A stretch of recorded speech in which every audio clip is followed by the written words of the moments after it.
Сайн байна уу? Гайхалтай амьдралыг өөрийн гараар бүтээхээр эрмэлзэн тэмүүлж, ур чадвараа хөгжүүлэхээр зорж байгаа танд энэ өдрийн мэндийг хүргэе.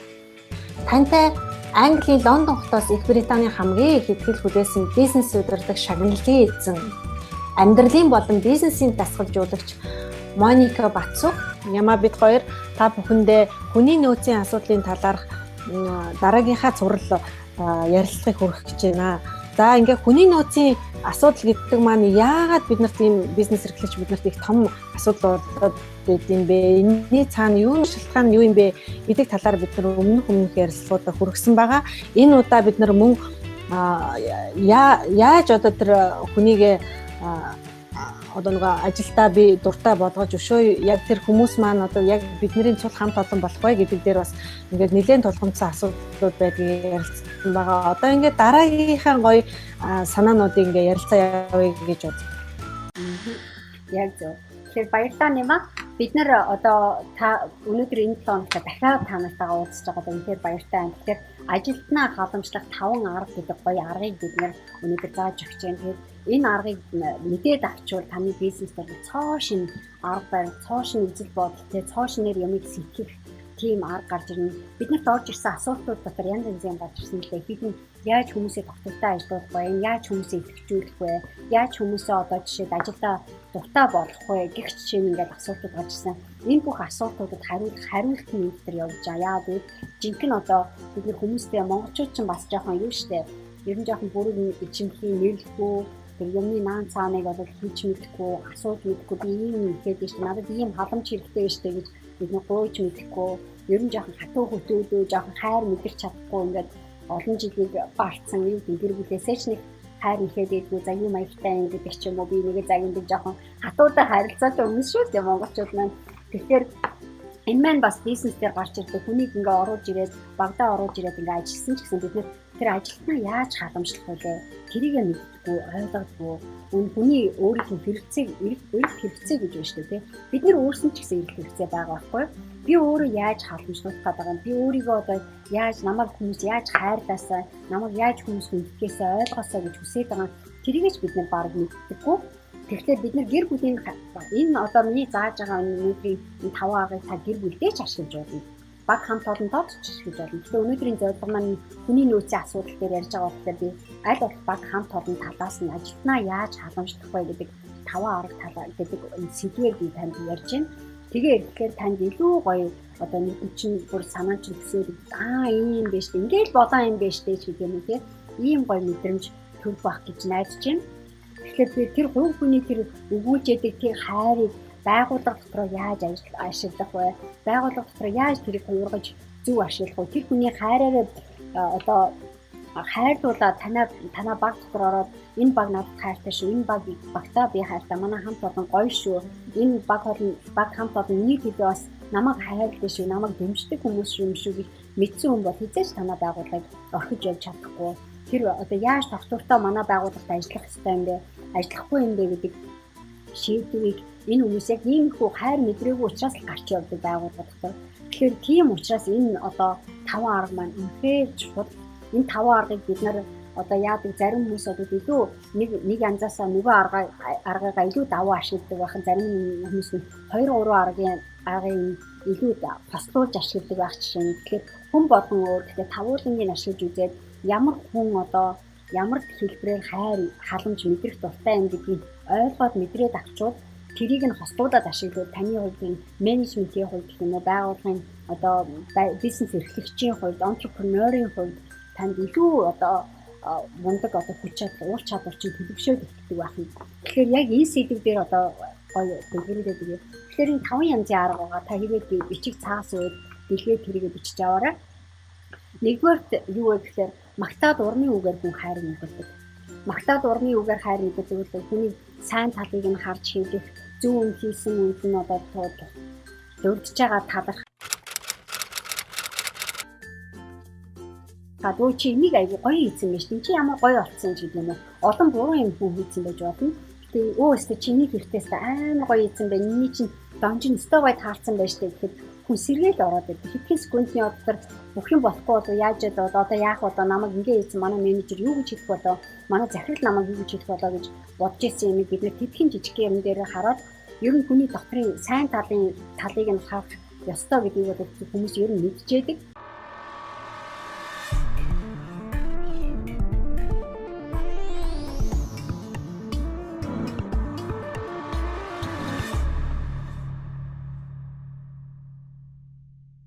Гэтэ яг амьдрал дээр тулаад ирэх бидний басалж чаддгүй юм хийж болохгүйг бид нар хэлдэг. Ерөөсө магтаал хайрлахтай айгүй мүү. Магтаал хайрлахтай муугаасаа болоод хүмүүс ажлаа хаях нь бол наазах асуудал. Юм хийгээд ахад уран байхгүй.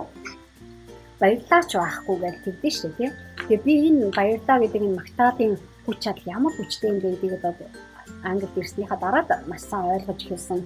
Хүмүүс ч гэсэн харандаа их урны хайрладаг болсон. Энэ бол ерөөсөд надад хэрэгцээтэй адилхан энэ гадны хүмүүс ч гэсэн хэрэгцээтэй. Энэ одоо миний дэгэл байж байгаа бүх хүмүүсийн хайраар юу яагаад явдаг болоод энэ магтаал гэдэг хоосон юм байдаггүй маа. Тэрийг хоосон нь бол худлаа хуурамч бодол гаргаж илэрхийлэх авдаг байхгүй. Яг хийцэн байгаа бодит одоо тэр хүний хийж чадж байгаа давуу жоохон юм хичээгээд байгаа тэр шин чанарыг хараад магтаж хийх сурах. Тэр бол үнэхээр чухал юмны нэг хэсэг юм байгаа. За нэг эхний бол аргын одоо ажилтнаа халамжлах 5 арга маань нэгнийх нь бол магтаал урмын үг хэлэх арга байна. За хоёр дахь арга хэлээ. Одоо үйлчлэн туслах гэдэг арга байна. За act of service буюу үйлчлэн туслах гэдэг арга нь болохоор хин нэгэн хүнд одоо жишээлбэл за чи ядарч юм яаж юм би чинь зүгээр үү одоо юу яаж байгаа бол амархгүй яах вэ бодоод би чам цай хийж өгөхгүй тэр хүний хувийн хэрэглээ гэж бодно ш. Нэг хүн жоохон завгүй байж нэхэд за би энэ чинь жоохон хийгээд тэгэхээр ингээд хийцээд үл чам тусдаа юу нэмэртэй юу гэх чинь баг хамтны сэтгэлгээ аюугаа дутагддаг хүнд аюу хэрэг байдаг. Хүн дэмэндээ гэж бид нар ярьдэн ш. Уг нь мэдээд байдаг тэрийг. Гэтэл яг ажил амьдрал дээр гарах тэр энэ талаар манай бизнесүүд бас бүрэн ашиглаж хэрэглэж бид нар чаддаггүй. Хүнд ингээ үйлчлээ туслаад ингээд ирэхээр бид нар энэ хүнд одоо аяг цай хийж өгөөч юм уу та яаж ийж ингээд өдөртөө нэг жоох орж гараад нааш тааш ингээд явж байгаа хүн маш нааштай хандаж эхэлдэг. Хичнээн одоо өөрөө юу гэж хэлсэн гэсэн ерөөсөө тийм хүмүүсийг бол хизээч хайж явж чаддаггүй. Тэгэхээр хүнд үйлчлэн туслана гэдэг бол ихэн биш үү гэж бодсон. Та бүтэн өдөр чинь тэр хүн зарчлагдахгүй шүү дээ мэдээж. Гэтэ зүгээр жижигэн юм тэр хүн чухал гэж бодсон жоохон тэр хүний хүсээд байгаа жоохон юм дээр хаяа нэг үйлчлэн туслах дээр хурж ирээд за яаж юм чи ажил чинь хэр бүтчих ингээд явхад хүртэл үний сэтгэл айгүй гоё үеиг байдаг шүү дээ тий. Тэгэхээр тэр утгаар нь бид нар хэн нэгэн хүнд одоо та одоо чамд би одоо туслахад бэлэн шүү гэдэг сэтгэлээ гаргаж өгөх. Тэгээд тодорхой хэмжээний тэрэндээ тохирсон үйлдэл хийж өгөх. Зарим гэр бүлүүд дотор тийм байдаг шүү дээ. Одоо жишээлбэл би ингээд гэрээ цэвэрлээд ингээд хамаг юм ухаалах хурж ирээд одоо баярлаач байхгүй юм ч байхгүй тий. Ингээд хоолоо идчихээд ингээд ухраад өгөх юм ингээд тий. Ингээд гэр бүлийн дотор хэрэг гардаг. Тэгээд тэрний аадлт юу гэдэг вэ гэхээр нэг нь бол нөхөдөө одоо эхнэр нь баримж байгаа л та тий. Тэгэд гой хоол хийж өгчээд тэр өвчин тусалчаад нөгөө хүнээ одоо баярлаа гэж хэлэх болоогээр голдоо суугаад байдаг. Надад бас нэг юм туслаад их болоо гэж бодоод нэг юм жоохон хийгээд байдаг. Тэгтэл нөгөө хүн юусээ тэрийг ойлгож байгаа ч юм байхгүй тийм ээ.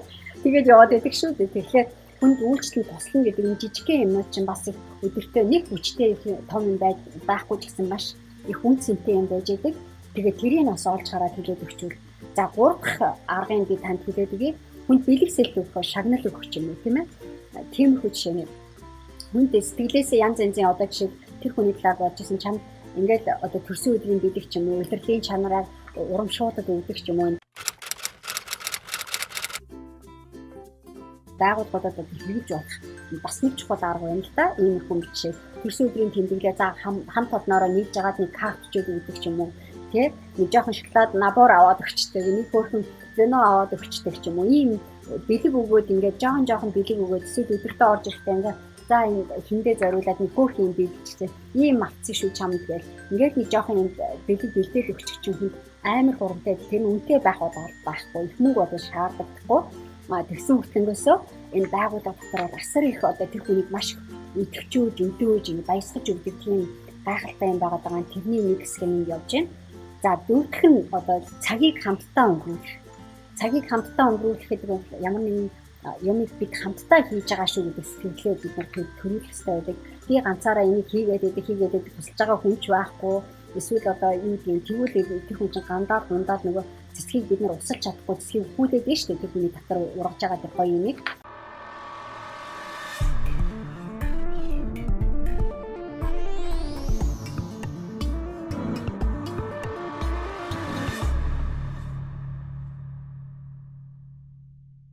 Тэгж ургуулахыг хүсвэл бид нар хамтдаа байна шүү. Хамтдаа бид сэтгэж байгаа шүү гэдэг сэтгэлээ бид нар илэрхийлэх ёстой байдаг. Энэ хүмүүсийг одоо хамтдаа аяллаар явах юм уу, хамтдаа хоол хийх юм уу, гэр бүл дээрээ байдаг бодвол тийм ээ. Юуны талаар байгууллагын дотор болоод ерөөсөө хамтдаа багаараа ийм хийж шүү. Багаараа бүгдээрээ хамтдаа ийм хэдүүлээ хамтдаа ийм тоглоом тоглоё. Ийм гоё дүрсэд суглаа явуулж шүү хамтдаа гэдэг иймэрхүү маягийн тэр хамтдаа цагийг өнгөрүүлж шүү гэдэг сэтгэлгээ тэр хүнийг маш их гоё өдөөж өгдөг. Тэгэхээр энэ бол бас нэг гайхалтай маш хүчтэй аргуудын нэг байгаа. Баг хамт олон бид нар хамтдаа шүү бүгдээрээ хамтдаа шүү танаахан манаахан гэхгүй чи би гэхгүйгээр тийм ээ хамтдаа бүгдээрээ юм хийш шүү гэдэг цагийг хамтдаа өнгөрүүлэх тэр одоо сэтэл юмнуудыг байнга нөгөө ажлынхаа төлөвлөгөөнд дотор оруулж өгөөд энийг дотор хэрэгэлдэг энийг хайж өгдөг олон залуучуудын нэлт хэрэгцээ сонирхлыг бодож та ажилтнуудаа болоод нийлүүлээд өгчин. Тийм болохоор иймэрхүү төлөвлөгөөг бас бизнесийнхээ төлөвлөгөөнд дотор оруулж өгөөрэй гэж давхар сануулж байна. За дараагийнх нь 5 дахь нь болохоор хүний биедэн хүрэх. Зарим хүмүүс ингэж үгээр хэлээд хоос үгээр яад гэж тиймэрхүү байж болно. Гэхдээ хүний биедэн нуруунд дээр нь гараа тавих, мөрөн дээр нь гараа тавих тэ эсвэл баяр хүргээ тэрвэрэх гар барих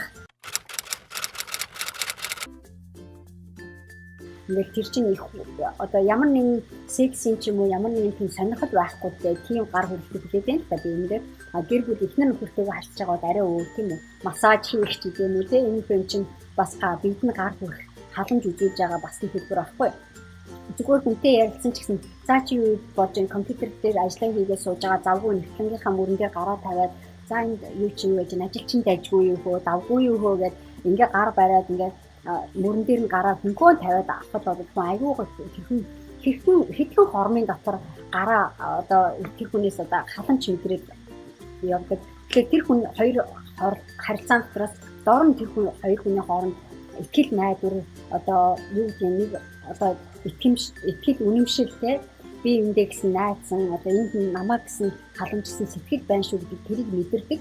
Тэгэхээр энэ 5 арга маань тавуулаа үнэхээр гайхалтай гоё аргууд байж байгаа. Энэ 5 аргыг бас манай бизнес үед эрхэлдэг энэ залуучууд ялангуяа энэ олон хүмүүстэй ажиллаад удирдах явж байгаа хүмүүс хүний энэ аргыг бол хүнийг халамжлах энэ аргыг зөвхөн одоо гэр бүлтэй зөвхөн баг дотор ажиллах биш би таныг бас гэртээ хараад туршиж үзээсэй гэж бодож байна. Ягаад гэвэл танаа эхнэр нөхөртэй танаа гэр бүлийн ханчин яг энэ 5 аргын аль нэгнийг 2-ын 3-ын 4-ийн хослуулаад ашиглах аюул байна. Хэрэг тэр хүн өөрөө одоо танд байнга цай яваад яаж хийж явдаг бол таныг бас өөрт нь цай яваад өгөөсэй гэж хүсэж байгаа. Нэг өдөр тий. Тэгэхээр яг тэр хариуг нь та бас ойлгож аваад тэр аргаар нь тэр хүнд одоо хариу үйлдэл хийгээд ингэж явах юм бол тэр хүн их дуртай байгаа. Ер нь таныг одоо хаяа магтчихэл өөч одоо хүн юм хийгээд ах чи урамгүй ш баярлаач байхгүй гэж хэлж байгаа бол тэр хүн чинь баярлаа гэдэг үг сонсохыг хүсэж байна тий. Энэ гих жишээ нь ингээд тэр хүний юу хайгаад байна ямар нэгэн байдлаар нь тэр хүн иймэрхүү хэлбэрийн юм хайгаад байна иймэрхүү хэлбэрийн халамж инксэд биш үү гэдэг бид нэр ойлгоод тэр хэмжээнийхэн жоохон үйлдэлүүдийг нэгээд өгчөд тэр хүн цэцгэлээд явчихна. Ийм байдлаас зөвхөн 5 аргыг хэрэглэснээс гэр бүлийн одоо зөрчилдөөн маргалдаан хэрүүл урууд цөөрч эхэлдэг тий. Баг хамт олон дотор байжсэн асуудлуудаас алга болж эхэлдэг. Хүний нөөцийн асуудал ялангуяа зөвхөн энийг ашиглаж эхэлснээр алга болж эхлэх юм гайхалтай юм байгаа даа. Тэгэхээр энэ өнөөдрийн одоо энэ зөвлөгөө маань танд хэрэг болсон байх гэж бодож байна тийм ээ. Харин сонирхолтой зүйл байна. Ер нь бол бизнес хийж байгаа хүмүүс их байгаа юм уу? Тэгээд өшөө яаж хийх вэ? Өшөө юу яах вэ гэдэг дээр л их ач холбогдол өгөөд байдаг болохоос өөрийнхөө ажилтан багтсан хүмүүсийг халамжлах гэдэг дээр нэг бас хэдийдээ ач холбогдол өгөх нь одоо бас бага юм шиг байдаг.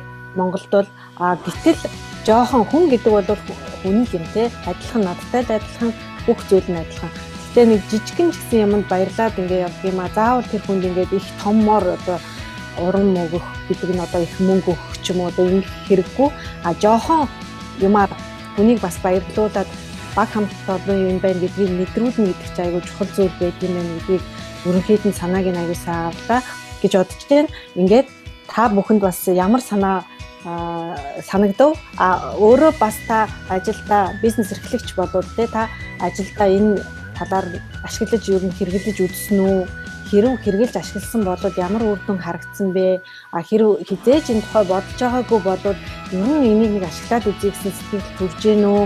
Яг ямар санал бодол танд ингээд гарч ирвэ гэдэг дээр та өөрийнхөө санал бодлыг манай блог руу ороод комент хэсэгт бичиж үлдээгээрэй. Бид бүхэн тантай ингээд байнгын харилцаатай байж таны одоо бизнес чинь туслахад бол бэлэн байна. Ингээд танд энэ зүйл таалагдсан бол бас лайк дараарай, бусдтай бас энэ талаар хуваалцаарай, шеэр хийгээрэй гэж та бүхэндээ хэлэх байна. Маш их баярлалаа. За баярлалаа. Тэгэхээр хүмүүстээ бас дахин нэг юм санаадад хэлчихье. Манай хэрэг та манай имэйлээс нь бүртгүүлээд байгаа бидэнтэй хамтарч яг энэ чиглэлийн одоо жишээ хүмүүсээ яаж хадамжлах баар энийг мэдэх хэрэгцээтэй хүмүүс байгаа мэдээж цаашаа шеэр хийгээрэй. Тэгээд шеэр хийгээд үзэж байгаа цааш манай энийг огт мэдгүй хүмүүс ч гэсэн үзэж байгаа. Тэгээд тийм хүмүүс яхад манай имэйлээс нь бүртгүүлээрэй. Monica Batsag.com гэсэн вебсайт руу ороод имэйлээс нь бүртгүүлээрэй. Тэгэхээр бол 7 хоног болгон манай энэ цуврал онлайн уулзалтын бичгийг зөвлөмжүүдийг мэдээж аваад тэгээд гой сэдвүүдээр бас та ирээдүйдээ ярилцсан. Тэгээд та өөрийнхөө ч гэсэн хайж байгаа, сонирхож байгаа асуултуудаа манай вебсайтны блогны доор яг комент хийгээрэй. Тэгээд таны одоо бичсэн комент болгон дээр бид дуртаяа хариу өгөх болно, гоё санаа оноог чинь хувааж дэмжих болно. Тэгээд танд амжилт хүсье. Тэгээд эх 7 хоног боллоо. За баярлалаа. Монголчууд бид үг дуу цөөтэй, чөлөөтэй ярилцаж чадахгүй, бүрэг ичимхий, хүнтэй юм ярьж чадахгүй, хүнд юу гэж хэлэхээ мэдэхгүй, хүний санааг буруу зүрүү ойлгодог, юмд амархан гомддог, хүний үгэнд эмзэгэлдэг, хүнд аятайхан сэтгэгдэл үлдээж чадахгүй, хүнтэй удаан найзалж чадахгүй, ханилсан ханиач зөв ойлгож харилцаж чадахгүй, бусдаас тусламж авчиж чадахгүй, нэрэлхүү, тэрбүүхэл төрсөн үр хүүхэдтэй зөв хүмүүжил олгож чадахгүй, гэр бүлийн хүмүүстэй эргээр нөлөөлж чадахгүй гэх мэт. Харилцааны алдаанууд маш олноороо бидний өдөр тутмын амьдралд харагдах нь бий. Нэгэнт бид харилцааны чадварын ич хэдийн тухай ярьсан болохоор харилцааны чадварыг дагаад хувь хүн өөрийгөө үнэлэх үнэлгээ харилцаанд хэрхэн нөлөөлдөг талаар туслалцаа өгөх зүйтэй болов уу гэж бодож байна. Одоо би танд өнөөдөр өөртөө бие дан суралцах гарын авлагыг танд танилцуулъя. Энэ бол бэрхшээл ба боломж подкаст 15. Өөрийгөө үнэлүүлэхийн тулд яах вэ? Моника энэ подкаст дээр өөрийн үн цэнийг өсгөх 10 зөвлөмжийг тантай харамгүй хуваалцсан байгаа. Өөрийгөө үнэлэх үнэлэмж хаанаас бий болдог вэ? Өөрийгөө үнэлэхийн шин чанарууд юу? Өөрийн үн цэнийг өсгөхийн тулд юу хийвэл зохимжтой вэ? Хувь хүний амьдралд өөрийн дутуу үнэлэмж хэрхэн нөлөөлж хор уршиг тарьдаг вэ? Бусдаар өөрийгөө үнэлүүлж чаддаг хүний ид шидгэж хязгааргүй. Та асар их хүч чадал, нөөц бололцоог хуруугач хөдөлгөхгүйгээр олж авах хүч чадалтайг мэдхүү. Харамсалтай нь хүмүүс бусдаар өөрийгөө үнэлүүлэхийн тулд худлаа ярьж, булгай хийж, баян болж харагдах гэж, баян болох гэж хошуурч, тэрбүүхэл хүчирхийлэл үйлдэхин чэлбэг. Монголд булган шүүб, үнэтэй машин унахыг хүсдэггүй хүн гэж бараг л байхгүй гэхэд хэлэстэхгүй. Энэ бүхэн эрдэл өөрийгөө үнэлүүлэхийн тулд тэрийг хичээл зүтгэл гаргаж, нэр хүндийн төлөө хөөцөлдөж байгааг илэрхийлж байна гэсэн үг. Тэгэхээр өөрийгөө үнэлүүлэхийн тулд хүмүүс хамаг хүчээр дайчилж хөдөлмөрлөн зүтгэдэг байх нэ. Өөрийгөө үнэлүүлээд сурсан хүн дор хаяад өндөр орлого цалинтай амьдарч чаддаг. Өөрийгөө үнэлүүлээд сурсан хүний эд шидийг та суралцахыг хүсэж байна уу? Хэрэг та өөрийгөө үүнээс илүү чадвартай гэдгээ мэддэг атлаа түүнийгээ бүрэн дайчилж чаддаггүй, үнэлүүлж чаддаггүй бол энэ ярилцлага танд туслах болно. Хувь хүний сэтгэл зүйн үнэлэмжийн нөлөө гадагшаа яаж гардаг тухай энэ сонирхолтой ярилцлагыг цаг алдалгүй яг одоо сонсоорой. Үүнийг сонссноор та өөрийгөө үнэлэх үнэлэмжинд нөлөөлдөг гадны нөлөөнөөс өөрийгөө хамгаалж сурна. Бодлоо зэгцэлж, оюун санаагаа зөв дайчилж сурна. Өөрийн үнэлэмжид хор уршиг тавьдаг сөрөг бодлыг таньж сурна. Энерги, эрч хүчээ сэлбэж, ашиглах аргыг ойлгож авна. Амьдралын дасгалжуулагч Бацүхийн мөнгөн туяа буюу Моника Бацүх танд өөрийнхөө амьдралын мэрэгжлийн мэдлэг туршлагаас хуваалцаж маш олон сонирхолтой хаарч бодууштай ярилцлага зөвлөмжийг танд зориулан өгч байна. www.monicabazukh.com веб хуудасны онлайн дэлгүүрээр зочилж түүний бусад уран бүтээлүүдэд танилцж тусгаарлан өөрийн амжилтанд хүрэх дасгалжуулалтыг хийж болно. Бэрхшээл ба боломж подкастыг онлайн дэлгүүрээс татаж авахд туслалцаа хэрэгтэй. Эсвэл онлайн захиалгынхаа төлбөрөөр гүйцэтгэхийг хүсвэл 8877 1338 8877 1338 9915 6053 9915 60 53 дугаарын утсаар захиалаарай. Хэвлэмэл ном, аудио CD-нүүдийг Улаанбаатар хот дотор хаягаар үнэгүй хүргэж өгнө.